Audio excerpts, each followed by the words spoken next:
สวัสดีครับผมกับตันโจไบเกอร์ออนโทจากช่อง YouTube นะครับ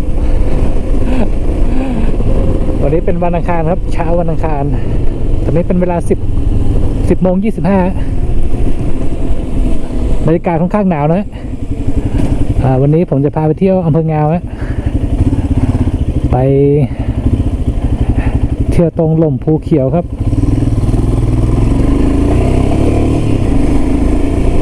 เดี๋ยวจะไปถ่ายรูปปลาว่ายน้ำสักหน่อยครับก็บรรยากาศในตัวเมืองลำปางก็การจราจรคล่องตัวนะครับบรรยากาศก็เริ่มอุ่นฮะแต่ตอนเช้าๆนี่หนาวเลยฮะกลับมาหนาวก็ 2-3 วันแล้วฮะ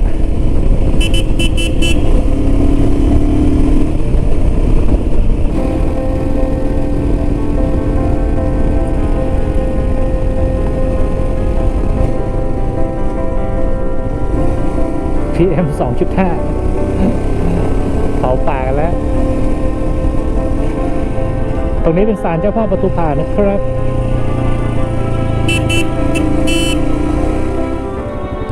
ตรงนี้ก็เป็นแยกบ้านป๊อกนะฮะเลี้ยวขวาไปอำเภอ2จังหวัดแพร่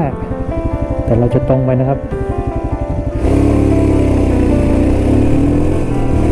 เดี๋ยวผมแวะเติมน้ำมันแป๊บนะครับน้ำมันหมด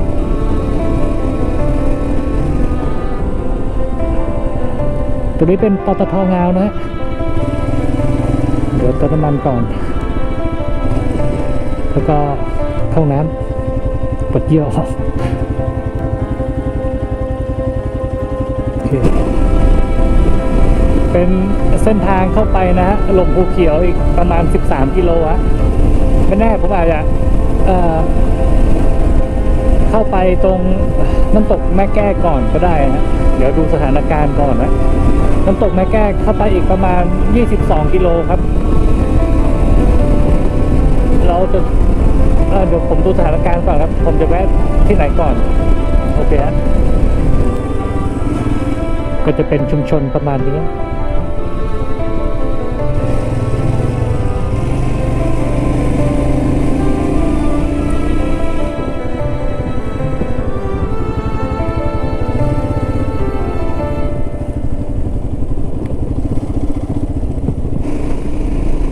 ก็ตัดสินใจไปน้ำตกแม่แก้ก่อนนะครับอีกประมาณ15 กิโลฮะเส้นทางก็จะประมาณนี้นะครับ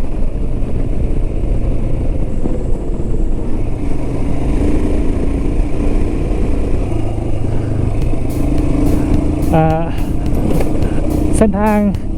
ลาดยางสิ้นสุดแล้วก็จะเป็นทางลูกรังครับเส้นทางมันก็ดีนะแต่ว่าถ้าหน้าฝนนะครับเส้นทางมันจะเละๆหน่อยแต่นี่ประมาณหน้าหนาวหน้าร้อนนะฮะเส้นทางก็ฝุ่นนะ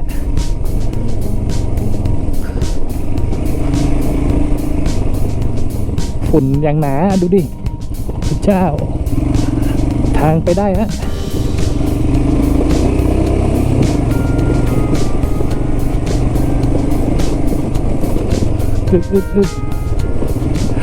ครั้งก่อนผมเอารถยนต์มา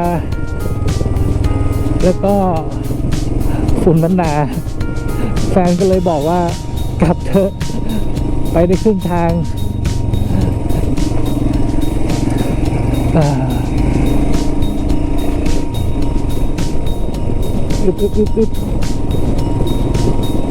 จะไปอย่างนี้อีกประมาณ15 กิโลอะฝุ่นทั้งนั้นนะแต่สีแดงๆนะต้นไม้เนี่ยครั้งก่อนผมมาแถวๆนี้มั้งนะตอนนั้นฝุ่นยังเยอะมากๆกลับเลยฮะโดนคำสั่ง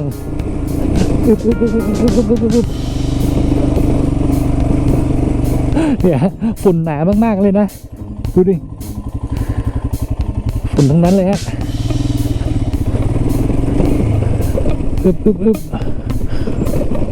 โอ้มีทางลาดยางด้วย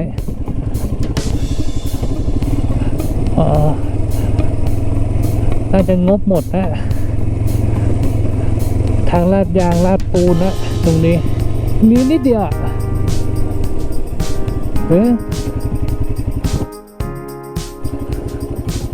อ๋อเป็นอุทยานแห่งชาติถ้ำผาไทย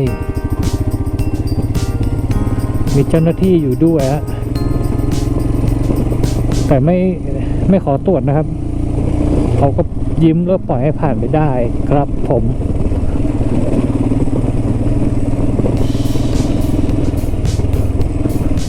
มีหมู่บ้านด้วยฮะบ้านห้วยน็อตตำบลบ้านโป่งอำเภองาวจังหวัดลำปางครับร้านค้าอีก200 เมตรโอเคเดี๋ยวซื้อน้ำก่อนฮะ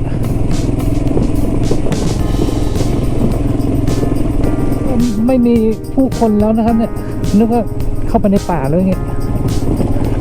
มีบ้านคนอยู่เลยฮะโอ้ทีโอทีก็เข้ามาติดสัญญาณอินเทอร์เน็ตด้วย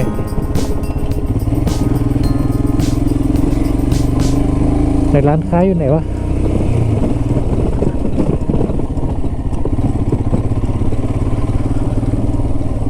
น่าจะเป็น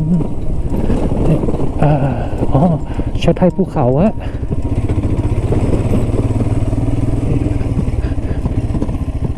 เดี๋ยวซื้อน้ำก่อน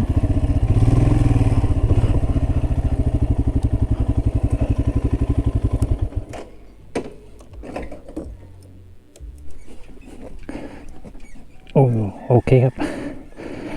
ซื้อน้ำดื่มเรียบร้อยอะไปอีกประมาณ7 กิโลอะ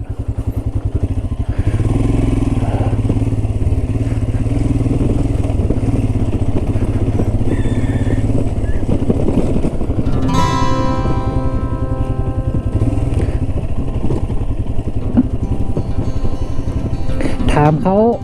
บอกว่าออกทางแจ้ห่มก็ได้ครับแต่ต้องลัดป่าไปครับนี่คืออะไรไม่รู้ครับ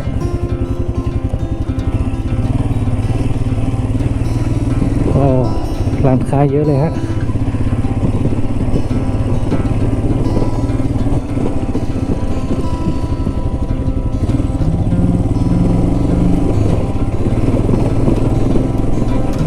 โอ้โหถ้าปลูกอะไรข้าวโพดปลูกอะไรพวกน่าจะสวยอะแถวนี้นี่ลูกป่าขึ้นไปข้างบนเลยฮะน่าจะปลูกข้าวโพดนะ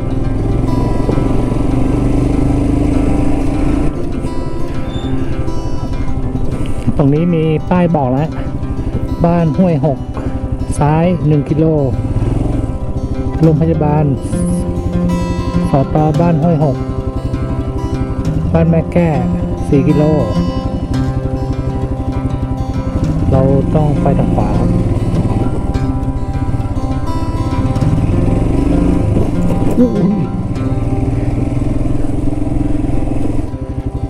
เราไปน้ำตกแม่แก้ก่อนครับ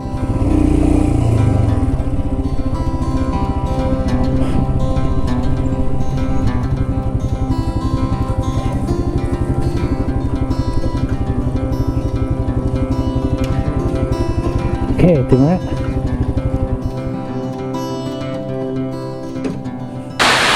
ตอนนี้ผมก็ถึงน้ำตกแม่แก้เรียบร้อยนะครับตอนนี้เป็นเวลา 12:15 นาทีฮะนี่บรรยากาศครับเงียบสงบมากฮะได้ยินในเสียงน้ำตกนะครับเดี๋ยวเดินข้างล่างฮะ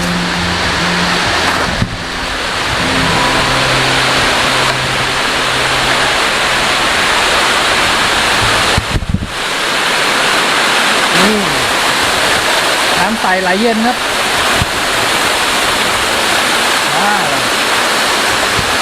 เป็นน้ำตกเล็กๆนะครับถึงเข้าตาน้ำใสมากๆนะ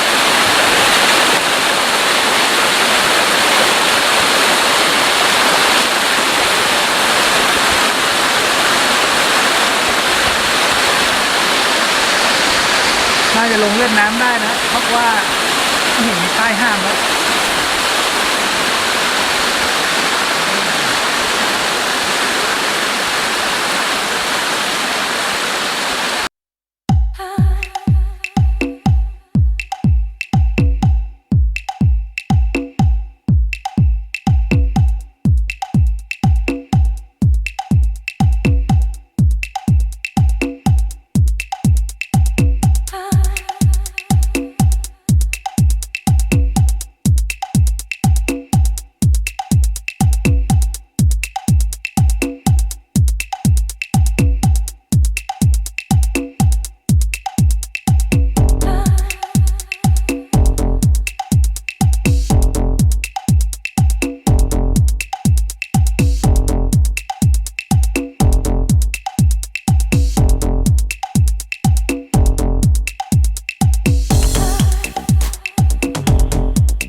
ดูรถฮิมาลายันคู่ใจอะฝุ่นเต็มเลยครับเนี่ยโอ้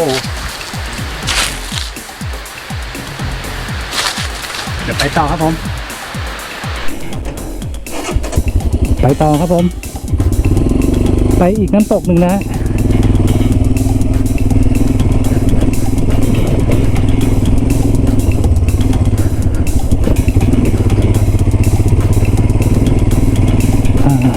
ไปอีกน้ำตกหนึ่งน้ำตกเกาฟูฮะไม่แค่2ครับอีก1 กิโลฮะศูนย์บริการนักท่องเที่ยวอยู่ด้านบนนะครับโอเคครับตอนนี้ถึงน้ำตกไม่แค่2แล้วฮะหรือว่าน้ำตกเกาฟูนะครับรถจอดข้างนอกนะฮะตรงนั้นอยู่ฝั่งนู้นครับน่าจะเป็นที่ขายของในตรงนี้ครับห้ามนำรถทุกชนิดลงบริเวณลานน้ำตกนะครับเดินลงไปเลยครับก็จะมีบ้านพักเจ้าหน้าที่ด้วยฮะแล้วก็น่าจะเป็นร้านค้าชุมชนนะฮะแต่ไม่มีคนขายแล้วบริเวณน้ำตกแม่แก้2หรือบริเวณน้ำตกเกาฟูฮะลมเย็นลมลื่นนะก็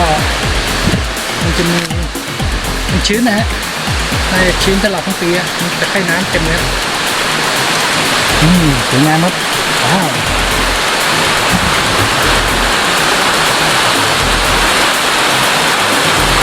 โหสูงมากครับ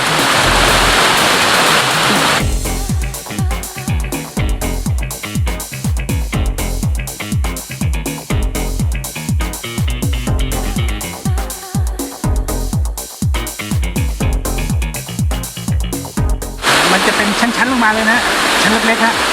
เมื่อกี้น้ำตกในแก้1มันจะเป็นชั้นสูงๆลงมาเลยนะชั้นเล็กๆตามลงมาแต่ตรงนี้ไม่มีชั้นสูงนะโอ้ผมไม่ได้เอารองเท้าแตะมา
ก็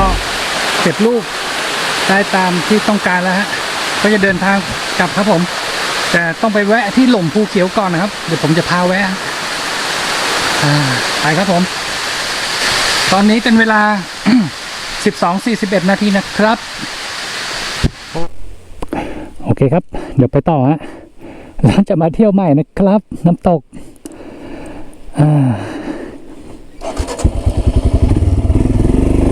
อึบ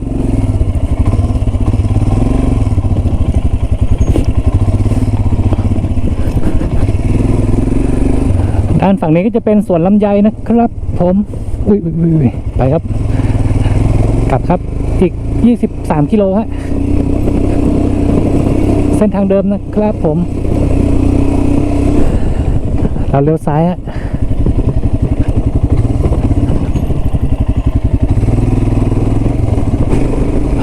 โอเคครับถึงถึงทางลาดยางแล้วฮะเดี๋ยวเราไปมีหมาป่าด้วยเห็นไหมครับห่างเอาซะด้วยเดี๋ยวเราไปอะไรนะลมภูเขียวฮะไปครับก็จากป้ายตรงนี้นะครับลมภูเขียวครับอีก5 กิโลนะครับไปกลับก็10 กิโลครับเ ส้นทางไปหล่มภูเขียวก็ลาดปูนตลอดเส้นทางนะครับมาเที่ยวกันได้เลยฮะ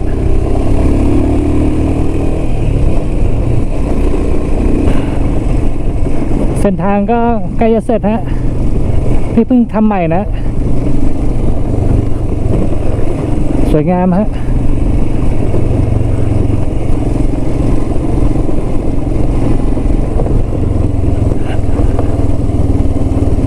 ว้าวแต่ยังไม่ได้ลาดยางนะ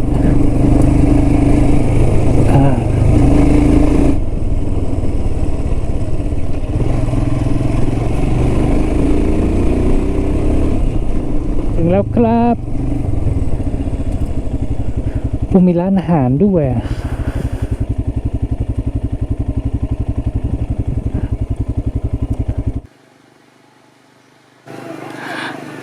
เป็นบริเวณหล่มภูเขียวนะครับเมื่อกี้ไปกินก๋วยเตี๋ยวมาชามหนึ่งเดี๋ยวผมกำลังจะเดินขึ้นนะฮะทางขึ้นมันอยู่ตรงนี้นะ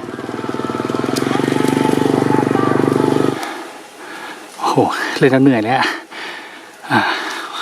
ไหว้พระก่อนนะแล้วก็ลงฮะลงตรงบันไดนะครับลงไปนิดเดียวฮะตรงโน้นก็จะเป็นศาลพ่อปู่หล่มภูเขียวครับทางลงก็ว้าวน้ำใสไหลเย็นมีข้อห้ามด้วยห้ามลงเล่นน้ำห้ามจับปลาห้ามให้อาหารปลาครับอุ้ยลงไปเลยครับ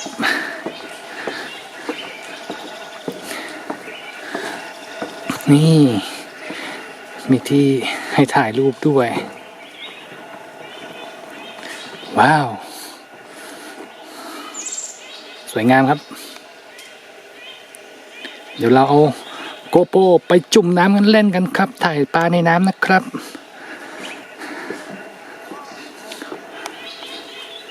ก็จะมีห่วงยางชูชีพ3 ห่วงนะครับแต่เขาไม่ให้ลงไปแล้วเขาห้ามลงฮะนี่ว้าวเห็นตัวปลาแล้วว้าวใหญ่มากอ่ะมีปลาดุกด้วยปลาดุกแล้วก็ปลานิลนะเป็นนะประมาณนี้เลยนะปลาดุกตัวใหญ่ฮะนี่เห็นไหมครับมันขึ้นมาบนน้ำนั่น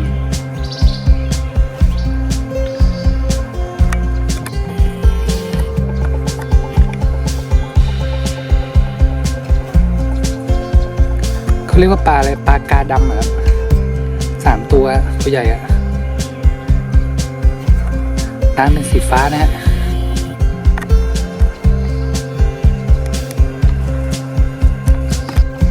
โอ้โหน้ำใสมากๆเลยฮะ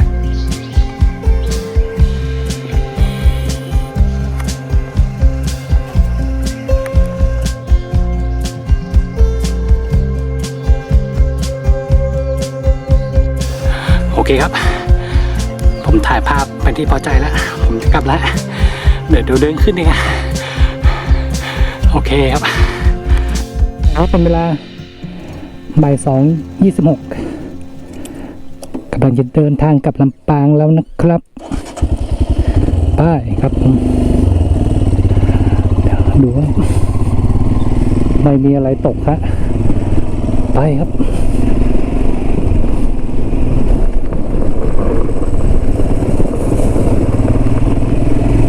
มีนักท่องเที่ยวเข้ามาด้วยฮะ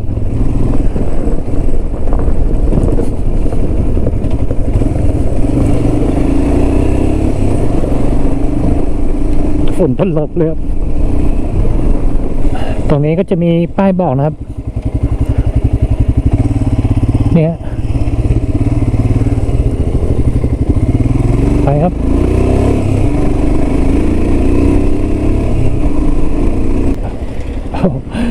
ตะกี้ลืมอัดคลิปครับตอนเข้าถึงลำปาง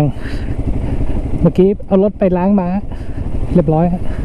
โดนไปอีก100 บาทก็คลิปนี้ก็สั้นๆนะครับขอปิดคลิปเพียงเท่านี้ แล้วเจอกันทริปต่อไปครับ สวัสดีครับ